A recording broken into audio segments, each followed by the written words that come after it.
Фирма Transceptor Technology приступила к производству компьютеров «Персональный спутник».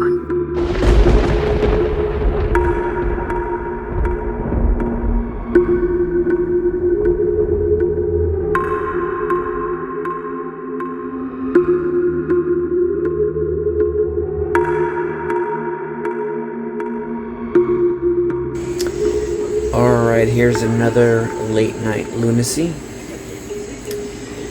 We had an attempt on our former President Trump. We're having a lot of strange things happening.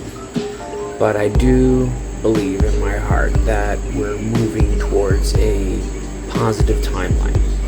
I know a lot of people may not understand where I'm coming from with this, and that's alright. Alright, here's another Late Night Lunacy, so let's get at it.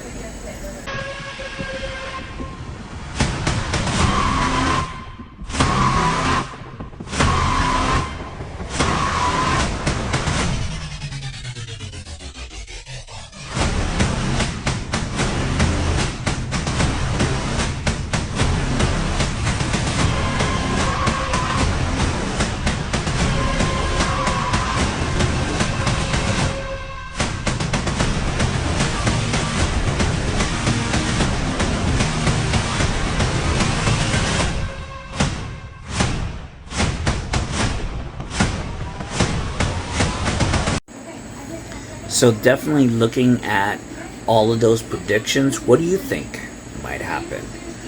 Put a comment below, tell me what you think, and let's see what happens, right? I think this is the spot. Alright, we gotta get a little through. Okay, yes. This is it. So, here is the whole thing. Show that. Inconspicuous, tiny little hole in the ground. Honestly, just like a little cave or something. I don't know. That's what I thought it was the first time I saw this the other day. I mean, it's out literally in the middle of nowhere, under this big oak. But if you actually take a look down inside, there are stairs down there. You gotta keep watching. You just gotta keep watching.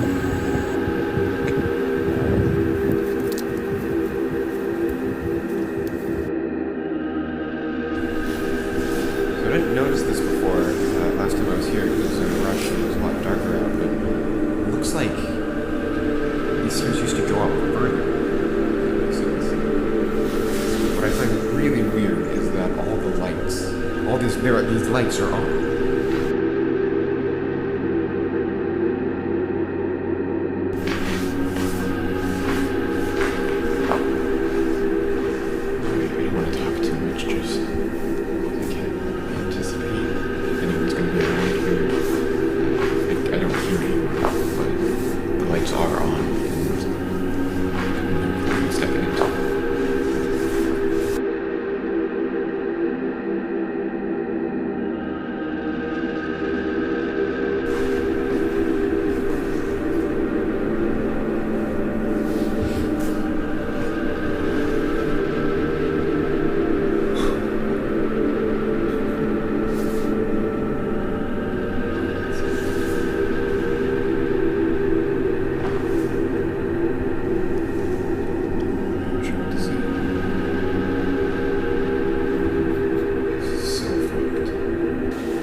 At first watching that video, I can tell you one thing. You know, I thought it was fake. I saw the beginning of it and I'm thinking, oh, this is fake, like CGI. But then, you know, he starts walking down there and it's actually light flickering. Because my eyes, it didn't look real. And he just goes all the way down. And he turns that corner and it just keeps going down. And he went all the way down till it got dark. And then after that, he kept going down. And he was going 5 times the speed. So who knows how long that was. On top of that, it was a door. He opens his door, he goes down. There's, oh, dude. Imagine if you heard like some scary monster.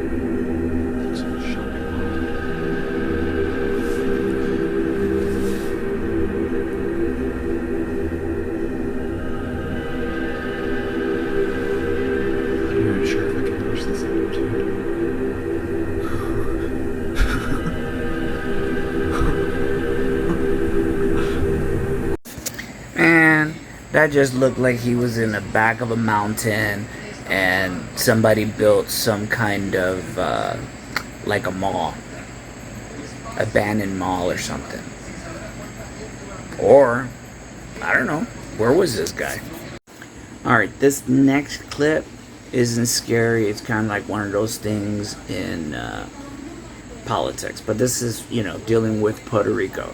So listen, this is a good 5 minutes. No, I don't need a microphone. And I thank Kathy for this mentioning the Jones Act. I wrote the editorial that was published in the New York Times that created the awareness of the Jones Act, and then Trump very benevolently gave a 10-day reprieve on it 3 days later. And I appreciate you bringing that up, and I appreciate the map that you showed that showed the disparity of the huge gray behemoth of American contractors, and then that little thin slice, and the mention of Chuck Norris in terms of the mercenaries that are coming. There's a cognitive disconnect that concerns me here with respect to public-private partnerships. I'm going to give you an example. The largest highway in Puerto Rico, the Jose de Diego Expressway, is 51 miles from Atillo to Santurce. It covers San Juan. It became a public-private partnership under the tutelage of Luis Fortuño in 2011. It was originally negotiated as a 40-year lease with Puerto Rico receiving 50% of the revenue. Then it was subsequently renegotiated in private with no public review. It is now a 50-year public-private partnership, and the revenue split was changed to 75-25, and the profits are now projected at $1.6 billion in profits. That is additional toll money is going to be paid in profits to Goldman Sachs and Abertis. In the same week that was announced, Luis Fortuño was appointed as a member of the board of Abertis Corporation. So there is a concern when you have public-private partnerships that may look good on their face and may provide some immediate respite, and then they are subsequently renegotiated in private to the detriment of Puerto Rico. I'll give you another example of a concern that I have. PREPA now is on the chopping block. Between 2009 and 2013, precisely during the administration of Fortuño, who, by the way, inculcated more debt than any other governor in the history of Puerto Rico. $16.4 billion in debt during a $4 billion administration. $9 billion went to private contracts that we're not aware of. $1 billion which went to public relations. $400 million of which went into a gasoducto that was never made. $17 million of that went to his childhood friend Ray, who we still don't know where that money went for the gasoducto. I'm sure there's no controversy about this, right? My figures are correct? Okay, you can check them. By the way, you can look at Google, you can go Abertis Goldman Sachs War. You can do that right now, and you'll see the article that I'm referring to with respect to this this Jose de Diego Expressway. Now, a concern that I have about PREPA is that between 2009 and 2013, 4 series AA bonds were issued, supposedly because Wall Street was concerned about subsidizing PREPA and helping it to run. The problem is that there's been a subsequent government study that shows that 83% of those monies weren't used for operating funds, construction, capital reconstruction, for purchasing the oil, even for the payment of the principal of antecedent debt. It was paid, those 4 in a row, which total over $4 billion, were used to pay interest on the preceding bonds. So this is a Ponzi scheme. This is really nakedly illegal. And this was done during the administration of Fortunio. Now, the concern I have, and here's my question, finally, in view of this cognitive dissonance that I'm hearing, where everyone here is saying, Wall Street's going to come, we're going to have public-private partnerships, and they're going to help Puerto Rico. Well, excuse me, but the concern is that they're not P3s, public-private partnerships, they're P5s, public-private partnerships for the plunder of Puerto Rico. And another concern is that there are only 2 parties in Puerto Rico. It's not the PPD and the PNP, it's the PLP, the party of lining their pockets. So in this context,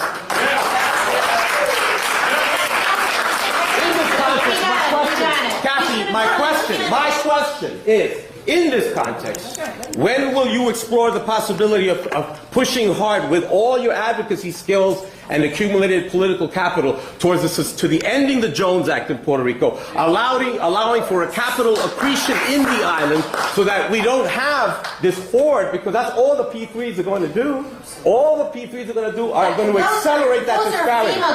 So finally, those are FEMA contracts that will reflect, they will, here's my question. They will reflect what's going to happen. Puerto Rico will be divided by these P3s. And you can say that Puerto Rico will be independent. It won't be. It'll be owned by Wall Street under these P3s, under 50-year contracts. So therefore, what other options do you have for Puerto Rico other than selling it off to Wall Street and doing it for a party that supposedly is helping, but it's really selling Puerto Rico? Alright, that's all I got, and I will see you on the next one. So don't forget to like, subscribe, and comment. Say hi. Talk to you later.